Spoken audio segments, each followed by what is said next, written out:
Hey, what's up, everyone, and welcome to the Quarantine Happy Hour. I am your host, DJ Swin, aka James Jr., aka James Swenson. Now, today, as you know, the Quarantine Happy Hour normally airs at 9 o'clock on Wednesdays, but today we have a very special show. This is a special edition show. Today, we have a very special guest. We have Officer Rivers of the Goldsboro Police Department here on the show with us this evening. And he's here. We're going to talk about a few things. Of course, I have some questions. The community have questions. And basically, first of all, let me just welcome him to the show. Mike, come on in. Welcome to the Quarantine Happy Hour. Good to have you here. Let's give him a big round of applause there. All right. So first of all, hey, Mike, man, welcome to the Quarantine Happy Hour. Thanks for coming to the show. Appreciate it. Thanks for having me. Hey, man, I'm glad you listen. I'm glad you decided to do the show with me. Now, I have to ask you a question here. Okay. Now, you're currently on the police department. How long have you been with the force right now? At this point, going on 9 years. So you've been a police officer for 9 years. That's awesome, man. Hey, that is awesome to hear, dude. And the thing is, I have to say that I'm glad to see that we do have people of color, African American, minorities as Absolutely. police officers. Number one. Now, there's a lot of things that's going on around our country. A lot of things that's happening right now. And basically, let's just talk about the 800-pound gorilla in the room right now is what had happened last week during the trial and the conviction of Chauvin. And, we all witnessed a murder, and we all saw justice be done. Right.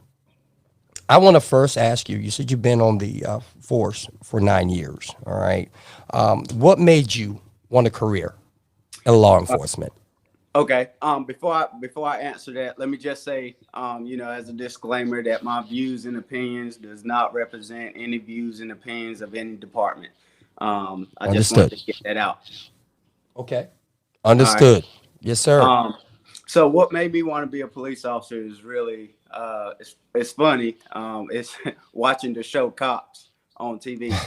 I wasn't, as a young child, I wasn't very fond of police myself, just based off what I was taught as a young child growing up. So I always wanted to be the police, but I never wanted to, actually. I never thought that I would actually do this job. But I remember coming home from school and seeing the show Cops. It used to come on WB22. I don't know if anybody remember that. But I used to we all know the show Cops. Yeah. I watched that show religiously. Like every day I come home from school and it was on. That's the first thing that I would go and do. So that sparked my interest in wanting to do it. Okay. Now, have you ever yourself, like before you became a police officer, did you ever have any encounters with law enforcement before you became a police officer? Before, other than traffic stops, like speeding and things like that. And then I've had some encounters, but they were good. I know there was one officer who I was walking home around, I'll say it was about 2:00 in the morning, because I was coming home from my buddy's house, and he stopped me. He asked me my name, asked me, where I'm coming from and things like that. He was real respectful. And he was like, after our conversation or whatever, after I gave him all the information he needed, I asked him, "Hey, can you give me a ride home?" And he was like, "Sure." And he gave me a ride home. And I was like, "Wow," and it was a white police officer. So it was just like, man, not all police officers are bad. You know what I mean? Now, I have to agree. All Mm-hmm. police officers aren't bad. Now, Right. my uncle was actually the chief of police right here in Goldsboro, North Carolina. Okay, Okay. and and I know for a fact he was a good person. I knew, of course, I know him. I mean, I'm not just saying this because he was my uncle, Right. but he was, he was promoted, and this was back in the '70s, '80s. When the '80s, he was promoted to chief of police, Oh which wow. says a lot about Wayne County or Goldsboro Police Department. Now, at that time, because at that time there was still a lot of tension in the air between minorities and non-minorities. Uh huh. Now, and I also want to just put out there when all of the protest started, I was in Wayne County, was truly a peaceful protest. And I want to think that the reason why it was a peaceful protest because we don't have the issues that a lot of the other communities have right now. Now, Absolutely. I also have to say this too, man. You know, for the most part, I think the Goldsboro Police Department, you guys do an awesome job. I appreciate it. However, I do know that I'm sure there are still bad cops no matter where you go. Absolutely. No matter what you can't, you're not going to escape bad people. I'm in sales. Okay. So there's some people there for the right people and some people are there for the wrong reason. I don't know what happened to Michael just then, but again, we have a public official here who's a police officer. His name is Michael. And anyway, let's get back to what he was talking about. Like I said, I want to thank you guys for the work that you do. I know it's a hard job that you guys have to do. So, Right. hats off and thank you for your services. Thank you. And again, and it was big of you to come up here with me because you didn't have to do this. So I Right. appreciate you coming up here and sharing with our community some of the things, that I want to discuss with you and probably some questions that some people are probably going to want to ask you as well. But let me also start off. Let me ask you this because what happened last, we saw the verdict, but what happened last year was just shameful. Mm-hmm. And my question to you, if you saw another police officer committing a crime like this, what would you do? Or what would you have done, you think? Oh, no question. That would have one that would have never happened. Two, and if I seen something to that magnitude, we're always taught, in those Right. high stress situations to separate the two. You Okay. know what I mean? So that's one of the first things that I would have done was said, "Hey man, come on, get up. You know, you're doing too much. Get on up and Right. Right. separate the two." And got Mister Floyd up. That's what I would have done. Got you. Got you. All right. So now, what measures do you think is best to promote a collaborative relationship between police departments and the communities that they Hmm. serve? Um, that I'm gonna have to say, and departments all around the world is doing this. Is something called like community policing. Um, it's where officers and like the police department interact more with the community to try to build that rapport and build that relationship. So Okay. community policing is definitely a big thing. Okay. Well, all right. So now, do you think that the racial makeup of a police department should match the racial makeup of the community that it serves, or is that even necessary? I don't. A lot of people want to see they with my experience, a lot of people want to see more black police officers in the community. Mm-hmm. Um, but those same people, will then if they start to see more, will tend to think, okay, black police officer. he's going to automatically side with, whoever, you know what I mean? Um, but I mean, majority of the people do want to see more black police officers, and I think it looked good, because if you're from that area, you know how to handle certain situations. You see what I'm saying? Right. And Right. people are more apt to talk to somebody that look like them or act like them or whatever the case may be. Why do you think there is not more black police officers right now at this point? Why do you think that is? The culture, the culture. Like I said, as a young child, I was brought up not to like the police. Um, which it's ludicrous because at the end of the day, we need police officers. Um, Absolutely. but yeah, it's the news media. The news media makes it out, make it seem like police are the most hated people in the world, and I can tell you just firsthand that is not the case. Definitely not the case. There's a few that hate us, but there's the majority loves us because they know Right. that we are important, and that Well, no, now police. I mean, you guys are important. I mean, Mhm. we need you guys to serve and protect. Now, with that, what you just said about the media, okay. Now, some say that police killings of unarmed men and women Mhm. have been given traction by the media, and then others will say that this is a sign of broader problems. Mhm. Okay, because of the treatment of minorities. Right.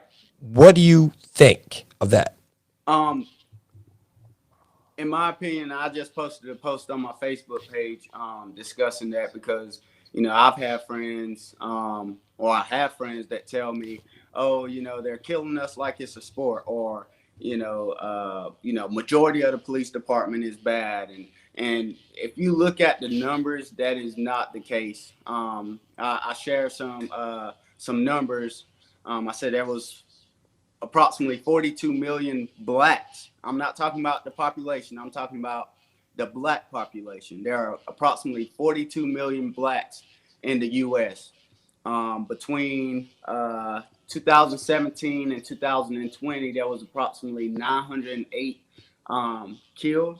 And when we talk about unarmed, I think there was from, gosh, I want to say 19, it was either 1934 or 1963. I know that's like way off, but I counted it. It was 170 unarmed individuals, unarmed black individuals that was killed by police.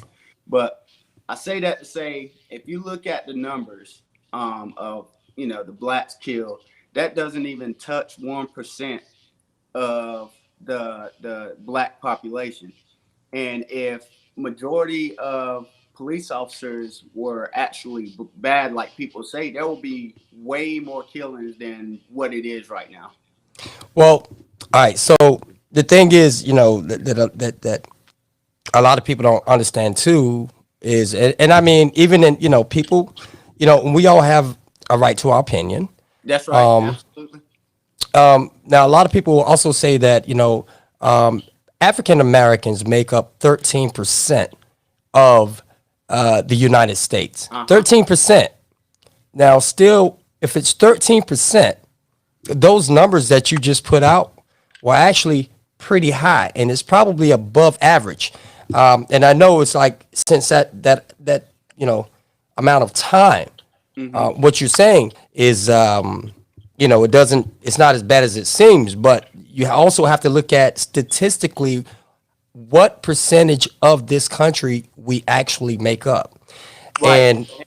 and it's 13%, and those Right. numbers Right. are high. And the thing is, I think that more people are more worried now. We do have to have these talks with Oh our yeah. kids Absolutely. to just obey the law, number one. Absolutely. But when they're told to do something, when law enforcement approaches them or they're pulled over or what have you is just to comply with their demands, Mm-hmm. because of course it's a losing situation. And but on the same token, why should we have to have that talk when non-minorities don't really worry about it? Right. I know for us, it like I go back to it being the culture. Even me at times, we all have that attitude of, you ain't gonna tell me what to do. You know Right. what I mean? That and that like people have been like that during school. They're like this on the street. And the reason why it's so important to have these talks is because the younger generation that's coming up now, they're seeing it. They're saying that, okay, or they're hearing, oh, I really don't have to comply because I really don't have to listen. You know what I mean? And we need for the next generation to come up to know all you have to do is comply. And a lot of people say, Is oh, that well, the temperature right now with law enforcement, that they feel like most kids automatically feel that way? I don't have to comply. I mean, is that I wouldn't say most kids. It depends on, I guess, the area you work. Because I know they're like, say in Chicago, you got kids running around with firearms. You know what I mean? I don't know what their success rate in schools are, but you know, uh, the success rate in some of these schools are it's terrible. It's really terrible. But I think it depends on, like I said, what area you're working in. now? I do have friends that are in who are school officials, Hmm. and I've heard some of the stories, and it's my hats off to them, because that's a big job, because you're taking the responsibility of sometimes raising other people's kids. Hmm. And it's sad to say that that shouldn't be the case by any means. Right. Everyone Right. should raise your child, raise your kids, teach them right from wrong. Number one, don't break the law. You don't get in trouble. I'm That's with right. that. But now I can also say that I've been in places because of my businesses in the past, whereas I was pulled over, and man, I was so scared just because of the way these guys was talking to me. Right. I won't say any, I'm not going to call out any names or anything like that, because that's not what this show is about. This show is about just, getting a better understanding with communities Right. and the officials who police our communities, so that, because no one should be made to feel afraid or uncomfortable in a situation. Whereas when you guys come around, we Right. should all feel protected when you Right. guys come around. We should all feel like everything's going to be okay. And I think because of social media, Hmm. and because when we can say media, because the media says one thing about this and another thing about that, but you also have to realize that on social media, people are actually recording these incidents now, and you know with what's going on and the temperature of things right now, even with this 16-year-old girl who was killed last week, sadly, nobody Right. wants to see anybody die. We Absolutely. don't want to see no murder, number one. We definitely don't want anybody to die either way. Right. It's always a sad story when you hear that. But after seeing the footage with the knife, I thought about my own kids. Absolutely. All right. Yep. And because that could have been my daughter, that could have been my son. Hmm. And who knows how would have reacted personally if I was if I was right there. I Right. mean, We still would have been upset either way yeah, because I that's our mean, child that we just seen. yeah, yeah. So, Um. and I know LeBron had I made a statement about it, and I'm a LeBron fan. And LeBron didn't see the footage, and people are saying so much about LeBron. He shouldn't have did this. He should, you know, I think that he is also one of those people who just are tired of the bad apples. Right. You know what I mean? Who are causing so much drama for all the good guys too. You know what I'm Right. saying? Right. Now, Absolutely. let me say this. Okay, so What are the challenges in recruiting African American, or let's just say minorities, whether that be Black, Mexican, Middle Eastern? What are the challenges in recruiting those guys, Um, one of the or men and biggest. women? Oh, man. I can go back and I can say, I know for blacks, especially black males, it's the culture. It's the culture. Nobody want to be labeled a snitch. Nobody don't want to be labeled Uncle So, Tom. okay, so let me ask you this, because you always say culture. Uh, When you say culture, do you mean culture from the culture of the music, or the culture in the streets, or are the you saying which one? Are I you a little bit of both. A little bit of both because it happens in the community. Oh well, why right? you want to be a police officer? Oh yeah, you're a coon or you're Uncle Tom and you listen to the music. They talk about police officers, F the police and all that. Nobody want to be on that end of the stick saying, being told, F you, You're So absolutely I right, would man. say it's a little bit of both. I got you. Okay, okay. Now, and see, because our young men and our young women all need to know this, because they too, if you want to make a difference, and let me just speak to our community, along with you.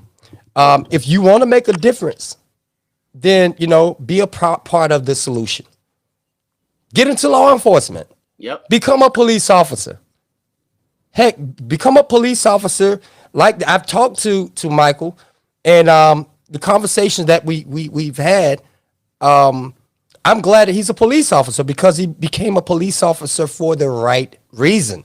And I'm just speaking to my younger counterparts, younger minorities. Apply, become a police officer. Help get out the bad police officers. Now, and Absolutely. with that being said, Mike, now, okay, so under what circumstances would you support the creation of an independent oversight body to monitor and review police officers, police departments, and the policies and the practices that they do? I mean, I think it's an awesome idea. That's something that I know, some communities have talked about. I know that there's some communities that implement it like a council. And I think it's a good idea. I think it's an absolutely great idea.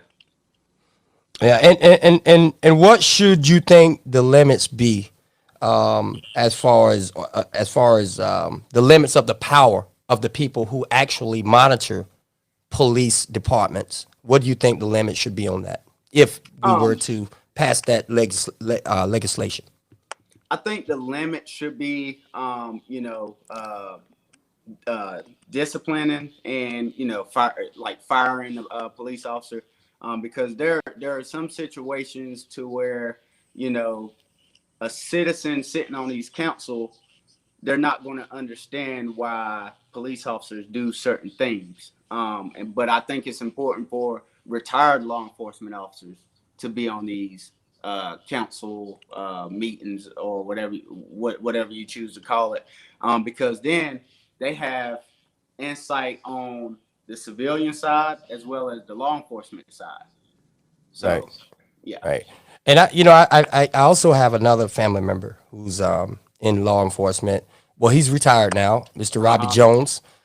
We've had conversations, and he was there successfully for over 20 plus years. He's a wise Did a man. good job. A lot of people in the community know him, love him, Yep. I agree. I understand. I mean, there's bad people in the world, no matter where we go. No Some man. people just won't do right. I understand that. And I'm against it 100%. God forbid if somebody should try to break in my home with my family here. Because you're gonna read about it. Yeah. Plain and simple. I'm just being honest. Just That's being right. honest. That's right.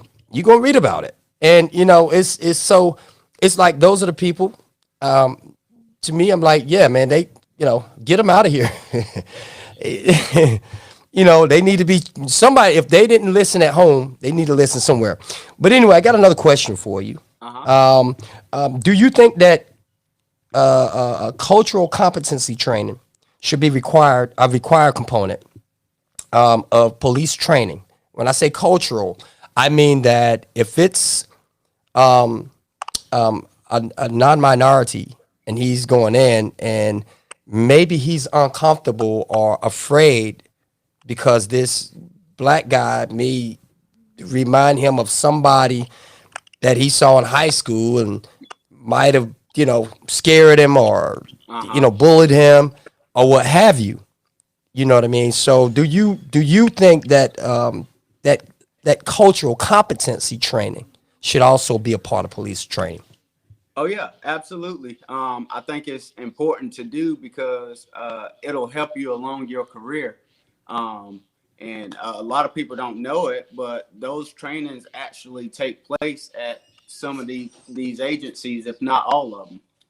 Oh, So it's okay. So yeah, so it's do all absolutely. police officer is it required now that they take these classes and try to understand the I, cultures, the different cultures? I know with some agencies it is. Yes, sir. Is it that way at your department? I can't speak on it. Okay, I understand. No Yeah. problem. We're not gonna we're not gonna push that issue on you, man. Now, what do you say is the most? What would you say is most significant at driving crime? Would you say that it's drugs or would you say that it's poverty? What would you say it I would is? say I would say it's a mixture. Um, because like some people, steal from stores because they're hungry, or some people sell drugs because they want to make it, buy for their family. I want I would definitely want to say it's a mixture.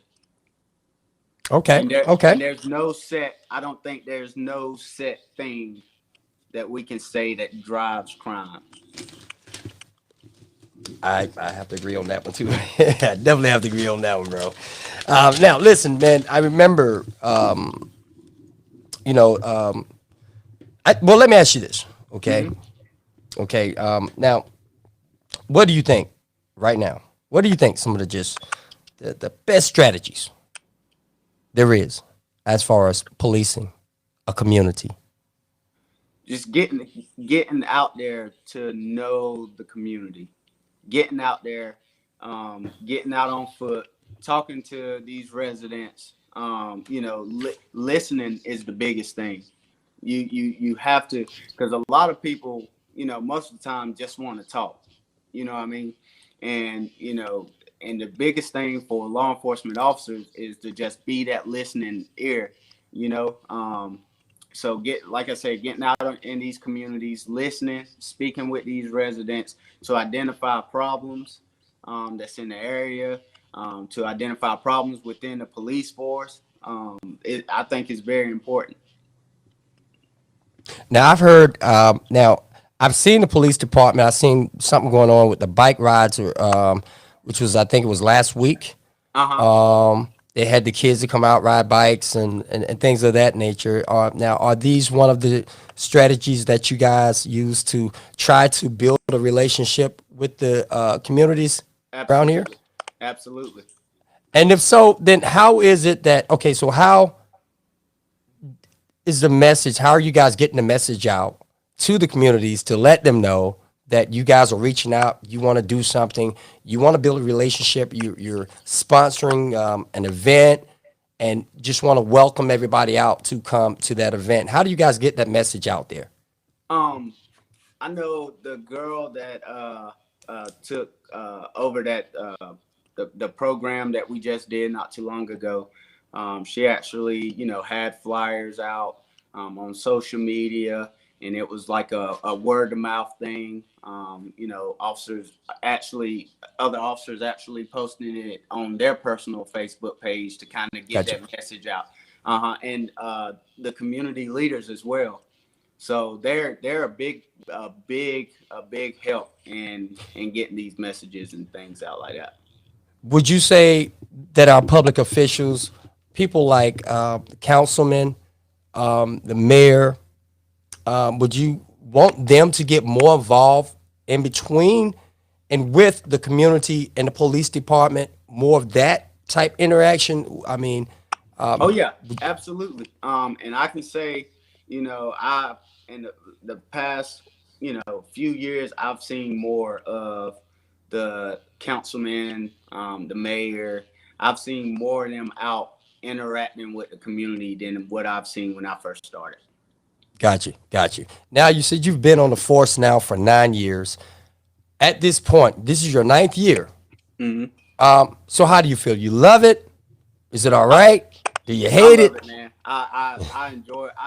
My biggest thing is working with people out on the streets. I love it because I've done customer service my whole entire life since I was 16 years old. Okay. So customer service to me is super important. So I enjoy it. I love it. Well, listen, man. I just want to first of all let me tell you something. I want to say to you, keep up the good work. I appreciate it. Basically, because we had a conversation, and the conversation that we had, I felt nothing but respect for you. The conversation that we had made me realize that, well, the younger generation can think for themselves. That's right. There are some of the younger generations that really do want to do the right thing. Mm-hmm. So, with that, man, this hat's off to you. Thank And you. I appreciate you. Keep up the good work, man. What you're doing. That's another reason why I wanted to have you on the show because, again, everyone has a right to their own opinion. Everyone, you can make your choice, right or wrong. Yeah. We got laws. We got to abide by. We got to go by the laws. That's right. You know, like I said, I've had my experiences as a minority, as a black man. Mm-hmm. And it's uncomfortable. It's a scary feeling. Oh On yeah. the same token, just like you, I have ran into people where it's not like I be in trouble or anything all the time, but if you pulled over, traffic stop or what have you, I have met some great guys who was police officer, plain and simple, point blank. Like I said, I have family members who served in law enforcement, and me just knowing them personally, just knowing that they're people too. They're just Mm-hmm. human. Nothing is different from you and I. But the character that I met is the character that, yeah, I'll talk to you again. I can see it happen. We'll do this right here again. Oh yeah. I'll Absolutely. see it happening. You know what I mean? And I've watched you on your page. I've watched you debate with people, and this one girl went in on you. Is her name Tia? Yeah, that be the one. Oh God, She went in on you, man. that's my girl, man. I love her to death. We me and Tia, we have our differences. We sit up here, we argue back and forth. But at the end of the day, it's nothing but love, and that's why I try to get people to see that you can disagree and still have that relationship. You know what I mean? Um, Absolutely. because we think different doesn't mean that we have to hate each other. Right, right. Absolutely. Absolutely. And listen, man, this show is going to be normally our show is a whole hour, Okay. but we're going to make it a little bit shorter because there's going to be a part two to this show, okay, Okay. that we're going to put out there. And because I want to discuss some things with you because I have some other questions. Absolutely. All right. And With that being look, said, I want to I thank enjoyed it. everybody. And most of all, Officer Michael Rivers, thank you for being on the Quarantine Happy Hour. All right. One more time. This is for you. Thank you. Thank you for the invite, man. I Hey, appreciate it. man, like I said, hopefully it's not your last time up here. Hopefully, if the community have any more questions, I would love for you to be up here live and to answer those questions. Like I said, normally the show is on Wednesday at 9 o'clock. I still have a tomorrow night show at 9 o'clock. Okay. But still, and this is it's going to be out there. It's on the page. It's on YouTube right now. It's actually on Facebook right now. It's actually on IG right now. So it's in three places at once. That's awesome. So more and more people will see this. It's the time of the day too, because a lot of people are now just getting off work. Hmm. You know, the people who really care about their communities anyway, and some people who are retired. I've seen quite a few people up here showing love. But yeah, man, thank you for being on the show, Mike. We will see you next time. Thank y'all for watching the Quarantine Happy Hour. Appreciate it. Y'all be safe.